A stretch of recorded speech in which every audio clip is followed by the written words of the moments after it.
Zombies park. ایک دفعہ کا ذکر ہے کہ ایک گاؤں میں ایک فیملی رہا کرتی تھی اور وہ ایک دوسرے کے ساتھ بے حد خوش رہا کرتی تھی اور انہیں کسی قسم کا کوئی دکھ نہیں تھا۔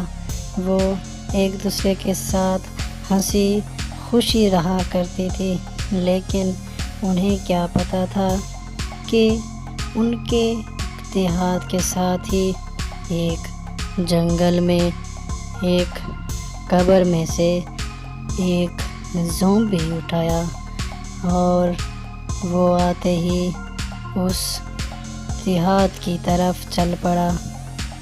اس کا رخ اس دیہات کی طرف، اس فیملی کی طرف تھا جو خوش و خرم رہتی تھی، اور ایک دن اچانک وہ زومبی اس بڑھیا جو اس دیہات کی مکھیا تھی آ کے اسے مارنے لگا اور اسے مار کر کھانے لگا۔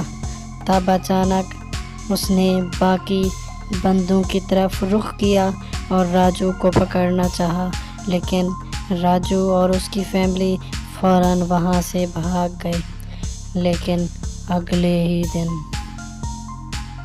ہی دن ان کو کیا پتا تھا کہ راجو دیہات میں اپنے گاؤں میں اپنے گھر کے ساتھ موجود تھا اور کسی ٹینشن کے بغیر، کسی سوچ کے، کسی ڈر کے اپنے کام میں مصروف تھا۔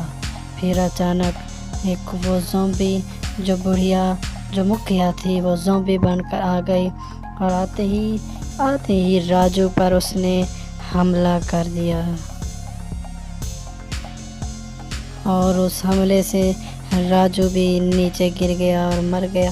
وہ بڑھیا اسے کھانے لگی اور راجو نے بھاگنے کی بہت کوشش کی، لیکن آخر راجو بھی زومبی میں بدل گیا۔ پھر دیکھتے ہی دیکھتے سارا گاؤں زومبی میں بدلنے لگا۔ وہ زومبیز گاؤں کے لوگوں کو کھانے لگے اور سارے زومبیز بن گئے۔